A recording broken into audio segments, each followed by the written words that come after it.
Term work, ठीक है। Work किसे कहते हैं, वर्क को डिफाइन करो तो हम लोग क्या बोलेंगे, work is said to be done. Work हुआ है ये हम लोग कब बोलेंगे, work is said to be done whenever a force act on a body, मतलब there is a body and उसमें क्या हुआ, फोर्स अप्लाई हो रहा है, उसमें क्या हो रहा है, फोर्स अप्लाई हो रहा है। तो when ever a body act on, when ever a force act on a body and the body move in the direction of the force. What is the direction of force? force का direction ऐसा है ना, और ये body जो move होगा कौन सा डायरेक्शन में मूव हो रहा है, फोर्स का डायरेक्शन में अलाउ मूव हो रहा है, तो हम बोलेंगे कि work is done, work is done. उसके बाद हम लोग को ये भी पता है कि वर्क इज इक्वल टू क्या होता है, force into displacement, force into displacement, ठीक है। क्लियर। क्वेश्चन देखेंगे हम लोग, यहाँ पे हम लोग को वर्क डन निकालना है। क्या निकालना है हम लोग को, वर्क डन निकालना है। क्वेश्चन क्या दिया हुआ है, बोला गया है force of 7 Newton act on A object, मतलब कि एक ऑब्जेक्ट है,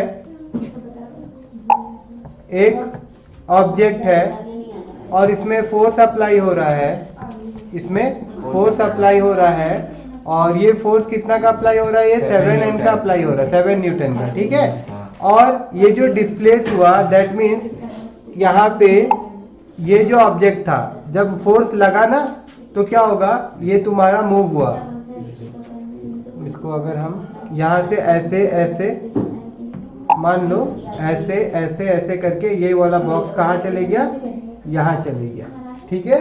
तो कितना का डिस्प्लेसमेंट हुआ, 8 मीटर का डिस्प्लेसमेंट हुआ, ओके। अब बोला कि in the direction of force, वो भी बोला गया कि डायरेक्शन ऑफ फोर्स में मूवमेंट हुआ था on an object through the displacement. What is the work done, तो वी नो दैट ना, हम लोग सबको पता है कि वर्क डन इक्वल टू क्या होता है, FS, force into displacement, FROC, force into FORC, ठीक है ना, फोर्स इनटू डिस्प्लेसमेंट, ठीक है, डिस्प्लेसमेंट। तो ये कितना हो जाएगा, फोर्स कितना है, यहाँ पे 7 है और यहाँ पे तुम्हारा डिस्प्लेसमेंट 8 है, ठीक है। तो ये कितना हो जाएगा 56, और जो वर्क डन हुआ वो कितना हुआ, 56 जूल, ठीक है। समझ में आ गया बात। तो देखो और एक क्वेश्चन हम लोग देखेंगे, ठीक है ना। हम लोग नेक्स्ट क्वेश्चन देखेंगे। नेक्स्ट क्वेश्चन में बोला जा रहा है what is the work done when the direction of displacement, when the direction of displacement and the direction of force acting on a body is perpendicular to each other, both are perpendicular to each other। मतलब कि अगर मान लो कि force अगर ऐसे लग रहा है, ठीक है, तो ऑब्जेक्ट जो डिस्प्लेस हो रहा है वो कैसे हो रहा है, वो ऊपर की तरफ हो रहा है। तो फोर्स और डिस्प्लेसमेंट का जो एंगल बन रहा है वो कितना बन रहा है, 90 डिग्री का बन रहा है। तो जब भी ऐसा होता है इस केस में, तो जो वर्क डन होता है, जो वर्क डन होता है वो क्या होता है, वो आपका 0 होता है ना। अब देखिए वर्क डन निकालने के लिए एक फॉर्मूला हम लोग के पास में और है। जब क्या होता है कि हमको थीटा दिया रहता है, एंगल दिया रहता है, तो हम लोग उस क्रम में कौन सा फॉर्मूला का यूटिलाइज करते हैं, हम लोग ये वाला फॉर्मूला का यूटिलाइज करते हैं। Work done is equal to, work done is equal to क्या होता है, force into displacement and then cos theta, ठीक है। तो अभी यहाँ पे थीटा का वैल्यू क्या दिया हुआ है, यहाँ पे फोर्स कुछ भी है, यहाँ पे डिस्प्लेसमेंट कुछ भी हुआ हो, बट यहाँ पे कॉस थीटा। तो अभी हम यहाँ पे कॉस क्या यूज करेंगे, 90 डिग्री यूज करेंगे। और आप सबको अभी शायद आप लोग 9th क्लास में, तो हो सकता है आप लोग ट्रिग्नोमेट्री नहीं पढ़े हैं, मगर एक बात मैं बता दूं कि कॉस 90 का वैल्यू जो होता है वो 0 होता है।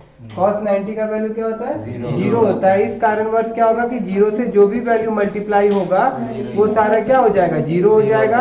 इसीलिए इस केस में क्या होगा कि वर्क डन जो होता है वो आपका क्या होता है, 0 होता है, ठीक है ना। देखो अब क्वेश्चन नंबर हम लोग 3 देखेंगे। क्वेश्चन नंबर 3 में हम लोग क्या बताना है, यहाँ कुछ कंडीशन दिया हुआ है ना, उसको पढ़ना है और बताना कि वर्क डन हुआ है या नहीं हुआ है। जैसे कि सबसे पहले ए नंबर में बोला जा रहा है a body moving in a circular path. अगर कोई बॉडी सर्कुलर पाथ में मूव कर रहा है तो क्या वर्क डन हुआ है या नहीं हुआ है। तो देखो इसका आंसर क्या होगा, नो, नहीं होगा वर्क डन। क्यों नहीं होगा, because the centripetal force acting on the body is perpendicular to it direction. मतलब देखो कोई भी अगर राउंड से घूमता है, जैसे यहाँ पे देखो बना के हम रखे हैं इस चीज को, यहाँ पे देखो अगर हम थोड़ा बड़ा कर दे, देखो यहाँ पे, तो देखो ये बीच से मान लो कि एक यहाँ पे कोई ऑब्जेक्ट है वो गोल गोल घूम रहा है, यहाँ पे कोई ऑब्जेक्ट है, ये ऑब्जेक्ट है और ये राउंड राउंड घूम रहा है, ठीक है ना। तो इस चीज को हम लोग सेंट्रीपिटल फोर्स बोलते हैं, ठीक है। तो यहाँ पे देखो फोर्स कहाँ से अप्लाई हो रहा है, फोर्स इस डायरेक्शन से अप्लाई हो रहा है, और जो ये जो मूवमेंट हो रहा है ऑब्जेक्ट का, ये कैसे जा रहा है, ये ऐसे जा रहा है ना, ये इस डायरेक्शन में जा रहा, फिर अगर यहाँ देखेंगे तो इस डायरेक्शन में जा रहा, फिर यहाँ देखेंगे तो इस डायरेक्शन में जा रहा, फिर यहाँ देखेंगे तो इस डायरेक्शन में जा रहा। तो कहीं पे भी जाएगा फोर्स जो अप्लाई हो रहा है इसमें, फोर्स जो अप्लाई हो रहा है इसमें क्या है, परपेंडिकुलर टू द डायरेक्शन है। तो ये चीज हम लोग पढ़ लिए कि जब जब force and direction of the object अगर परपेंडिकुलर टू ईच अदर होगा तो क्या हो जाएगा, वर्क डन बिकम जीरो हो जाएगा, वर्क डन बिकम जीरो हो जाएगा, ठीक है। उसी प्रकार से नेक्स्ट वाला जो क्वेश्चन था वो क्या था, ये main holding 40 kg over his head. एक आदमी अगर 40 kg का सामान अपना सिर में पकड़ के रखा है, अगर कोई भी बंदा है वो 40 kg का सामान, एक बंदा है और अपना सिर में वो 40 kg का सामान उठा के रखा है, ठीक है, तो वर्क डन होगा, नहीं होगा, क्योंकि वर्क डन का फॉर्मूला ही होता है फोर्स इनटू डिस्प्लेसमेंट। तो ये जो है, ये जो सामान है तो रेस्ट में है ना, इसका डिस्प्लेसमेंट नहीं हो रहा ना, इसी कारणवश इसमें भी क्या होगा, ये आपका आंसर नो होगा, है ना। देखो no, because 40 kg work remain at rest, ठीक है। अब लास्ट वाला और एक जो है वो भी देख लेते हैं हम लोग, जिसमें बोला जा रहा है work done by the force of gravity on A satellite moving around the earth, ठीक है। तो कोई मतलब जैसे सैटेलाइट जो है वो पृथ्वी का चारों ओर घूम रहा है ना, गोल गोल गोल गोल, तो क्या उसमें कुछ वर्क डन हो रहा है, तो इसका आंसर क्या होगा, इसका आंसर है आपका देखिए no, because the force of gravity on the satellite act perpendicular to it direction. मतलब जो सैटेलाइट है और जो फोर्स अप्लाई हो रहा है ग्रेविटी के द्वारा वो both are perpendicular to each other. और फर्स्ट वाला क्वेश्चन में हम लोगों ने समझ लिया था कि whenever direction of force is perpendicular to direction of motion, then the total work done become zero, ठीक है। देखो define 1 joule of work. 1 joule of work का मतलब क्या होता है कि अगर एक ऑब्जेक्ट है